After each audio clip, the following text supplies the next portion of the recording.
So, Bill, you are doing for us an exhibition that is called Primal Energies. And I was always wondering, energies is something that is important to you on multiple levels. I think there is the acoustic energy and there is visual energy that you look at. And you're actually doing a structural analysis, I often think. Is that the case? Would you call it like that? I think with the tools I'm using to record sound, there's a lot of, they're really acoustic measurement instruments that I'm using a lot.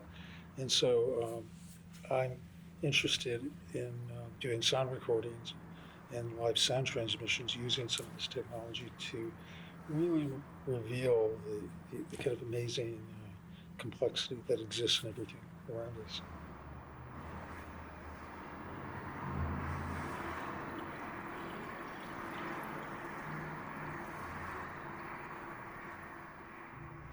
You started over 50 years ago listening to different sounds of nature. When did you realize that you wanted to choose different situations, not sort of the classic idea of nature? Well, when I was a teenager, I was starting to be a composition student. Mm-hmm. Actually, one of my teachers was the assistant conductor of the Cleveland Orchestra. Mm-hmm, mm-hmm. And my job was to kind of write some music, and I would sit down to write music, and I would have to be very, very focused to do this. And then I started being distracted by just sounds, ambient sounds in the place I was working. Mm-hmm. And I gradually, when I was in that focused state of mind, became as interested in these acoustic distractions as I was in the music I was trying to create. Mm-hmm. And it seemed to me that if I chose to focus and listen, that listening kind of, for me, became a way of making music. And as I got a little older, I started to really think about that, and was starting to become influenced by some really interesting contemporary composers at the time, particularly John Cage. That idea... Who then later became your mentor. Became my mentor, but that kind of pathway seemed like an important direction to go in.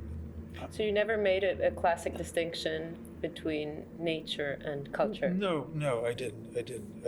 I think all the sounds that happen, whether a bird is singing or a car is honking its horn, all of them obey the same laws of physics, the vibrations. And so I don't make a distinction. For myself, I don't recognize a distinction between a natural sound and an unnatural sound.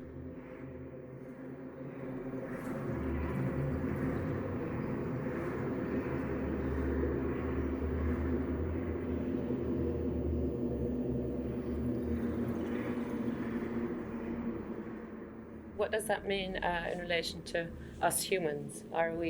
We are part of this world as natural in the sense of being part of it, yes? We're part of nature, yeah. We're part of nature. We're part of this system that you're listening to.